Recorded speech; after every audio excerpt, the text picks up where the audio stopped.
So we were all home for 3 months with nothing to do.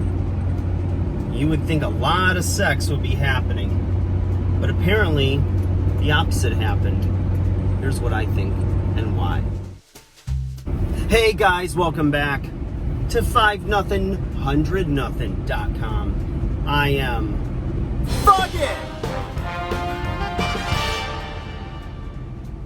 And that stands for the fittest underdog guru using intelligent tactics. Guys, do you remember back in March and we were all home, and whether it was on the media or just small talk or on social media, everyone's like, oh, it's gonna be a baby boom. Everyone's home, nothing to do. Well, people watch Netflix, they watch Tiger King.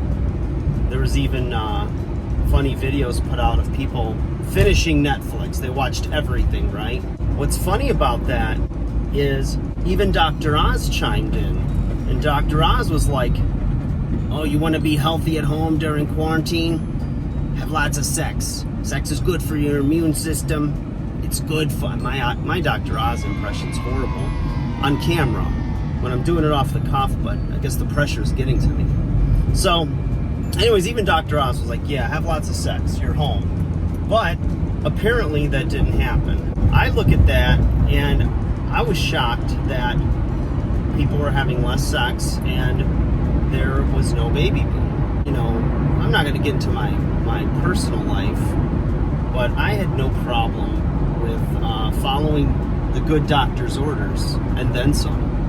So, yeah, don't be mad. It's your fault if you didn't do it. But the reasons I think this happened, and it's not just that we have more singles than ever and more people not in committed relationships or living together. I think that even if you were to look at couples that were cohabitating, right, whether they're married or whether they're in a relationship or what have you, a lot of times when you're spending a lot of time with people, stuff starts to kind of get old, right? Where they say all sunshine makes a desert. Well, that's one thing. I think that people were spending too much time with each other and really had nowhere to go except the grocery store to get toilet paper, right? Remember when that was a thing? You survived, right? You got your toilet paper. You beat up grandma.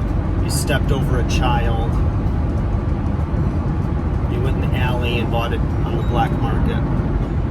So, that's one thing, right? I think people just, when you're around somebody too much, you start to get on each other's nerves.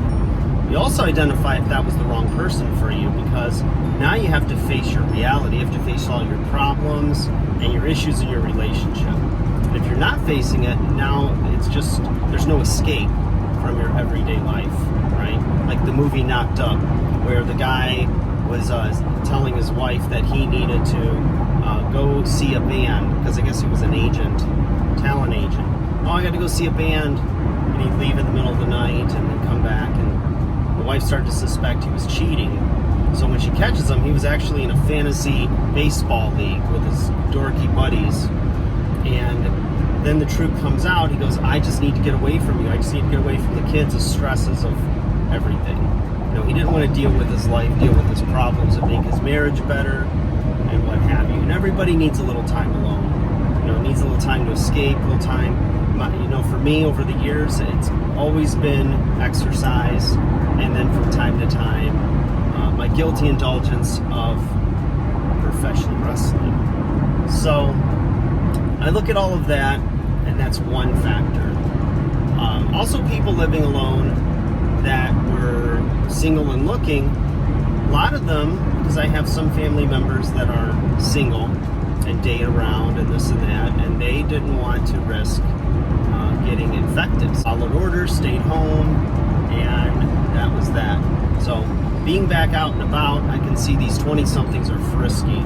So my guess is that there's going to be an uptick in either baby boom or relationships or STDs for that matter, because of the restrictions being loosened and people are able to go back out.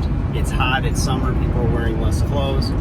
Some should be wearing less clothes because they got great physiques, great bodies, and some are probably massively wearing less because of that. What do they say? They put on 15 during these 3 months, whatever it is, right? So those are the things that I think really point to why there will not be a baby boom.